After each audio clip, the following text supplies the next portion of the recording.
If you've been paying any attention at all, and maybe even if you haven't been, you may sense that there's something profoundly wrong with the U.S. military, the most respected institution in American life.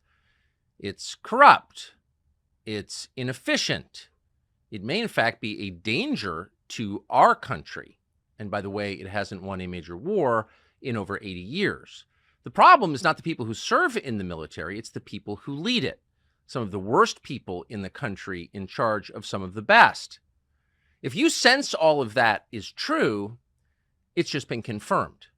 On New Year's Day, a group of over 200 active and retired military personnel released a document called the Declaration of Military Accountability. And the point was to inform the rest of us that the U.S. military is in fact being destroyed by the people who run it and is in fact a threat to the nation. Here's a portion of the letter. Quote, "We hereby apprise the American people that we have exhausted all internal efforts to rectify recent criminal activity within the armed forces. While implementing the COVID-19 vaccine mandate, military leaders broke the law, trampled constitutional rights, denied informed consent, permitted unwilling medical experimentation, and suppressed the free exercise of religion. Service members and family were significantly harmed by these actions. Their suffering continues to be felt financially, emotionally, and physically.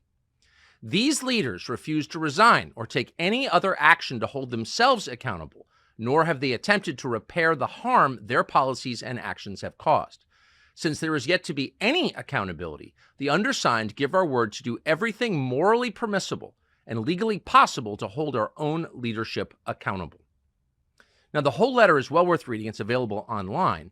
In the meantime, Brad Miller is the veteran who organized it, and he joins us now. Mr. Miller, thank you very much for coming on. You get the sense as you read this... Well, thank you so much, Tucker, for having me here. Oh, it's our pleasure, because it's worth getting a window into what's actually happening in this multi-million person community we call the armed services that most Americans really don't have any visibility into. But you get the sense as you read this letter that it was a last-ditch effort on your part. Is that right?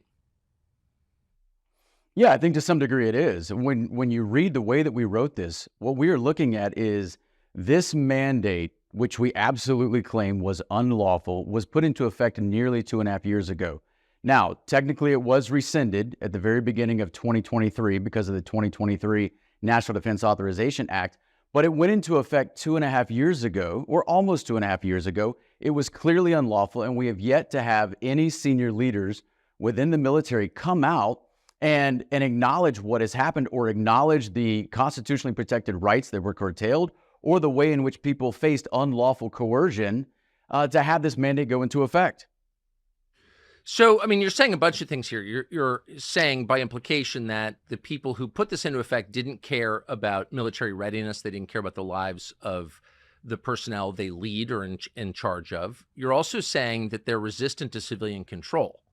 Yes, that's certainly what it looks like, and when you look at what we wrote, and I'm just one of a core group of co-organizers that put this together. I would say the initial draft came from a gentleman named Rob Green, who is currently serving in the Navy, and I would tell you probably the most heroic person still in uniform right now. In fact, he wrote a book that was appropriately released on July 4th, 2023, with his name on the book as a currently serving naval officer, in which he detailed the plight that the service member has been enduring over the last couple of years because of these unlawful actions. And we have waited for senior leaders to come to their senses, walk this back, acknowledge the harms that they have unlawfully inflicted upon not just the service member, but their families, and by extension, the American public. And that has not happened. And I'm just going to tell you, Tucker, I'm a jovial guy. I like to laugh. My favorite type of movies are comedies, but it's time for serious people to get serious about serious matters.